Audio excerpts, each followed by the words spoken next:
Hi, ഇന്നൊരു പഴംപൊരി ആട്ടോ ഉണ്ടാക്കുന്നത്. കടയിൽ നിന്നൊന്നും വാങ്ങുന്ന പഴംപൊരീൻ്റെ അത്ര പെർഫെക്റ്റ് ആവില്ലെങ്കിലും നമുക്ക് വീട്ടിൽ ചായയൊക്കെ കുടിച്ച് 4 മണിയാകുമ്പോൾ ചായക്കൊക്കെ കൂട്ടാൻ പറ്റിയൊരു പഴംപൊരി കേട്ടോ. നല്ല ക്രിസ്പി ആയിട്ടുള്ള ഒരു പഴംപൊരിയാണ്.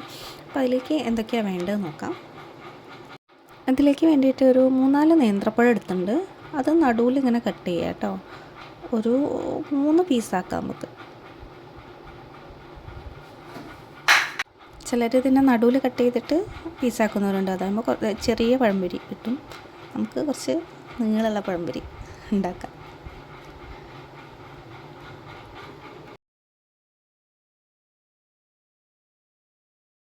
അപ്പോൾ അതെല്ലാം ഇതുപോലെ കട്ട് ചെയ്തെടുത്തിട്ടുണ്ട് കേട്ടോ. ഒരു 1/2 കപ്പ് മൈദ എടുത്തിട്ടുണ്ട്. ഇതിലൊരു 1/4 കപ്പ് അരിപ്പൊടി ഇടുക. പിന്നെ കുറച്ച് എള്ള് ഇട്ട് കൊടുക്കുന്നുണ്ട് കേട്ടോ.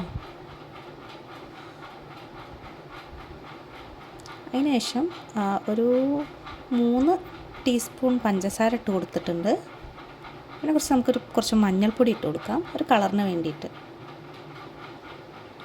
അതിനുശേഷം ഒരു 1/4 ടീസ്പൂൺ അപ്പക്കാരം, അതായത് ബേക്കിംഗ് സോഡ. പിന്നെ കുറച്ച് ഉപ്പും ഇട്ട് കൊടുത്തിട്ടുണ്ട്. എന്നിട്ട് അതെല്ലാം കൂടി ഒന്ന് നന്നായിട്ട് മിക്സ് ചെയ്യണം കേട്ടോ. നന്നായിട്ട് മിക്സ് ചെയ്തതിന് ശേഷം നമുക്ക് കുറച്ച് വെള്ളം ഒഴിച്ച് അതൊന്ന് ഒരു ദോശയ്ക്കുള്ള ഒരു പരുവം അങ്ങനെ ആക്കിയെടുക്കാം. അധികം ലൂസ് ആവരുത്, അധികം കട്ടിയാവരുത്, ആ ഒരു പരുവത്തിൽ. ഇതായിരിക്കും കേട്ടോ ഇതിൻ്റെ പെർഫെക്റ്റ്. ഇതുപോലെ ഈ മാവ് കുറച്ച് നേരം ഒന്ന് റെസ്റ്റ് ചെയ്യാൻ വെക്കണേ.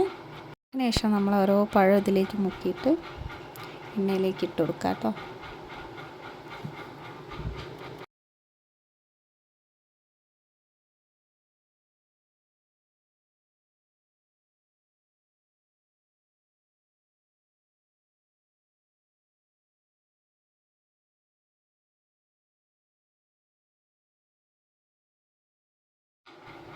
ഇതിങ്ങനെ എണ്ണയിൽ കിടന്ന ഒരു സൈഡ് കുക്കാവുമ്പോൾ അടുത്ത ഭാഗം മറിച്ചിട്ട് കൊടുക്കാം കേട്ടോ.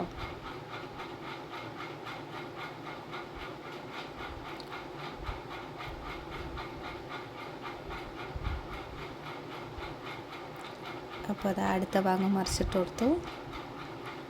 അതിനുശേഷം നമുക്ക് 4 മണിക്ക് ചായൻ്റെ കൂടെ കഴിക്കാം. Thank you.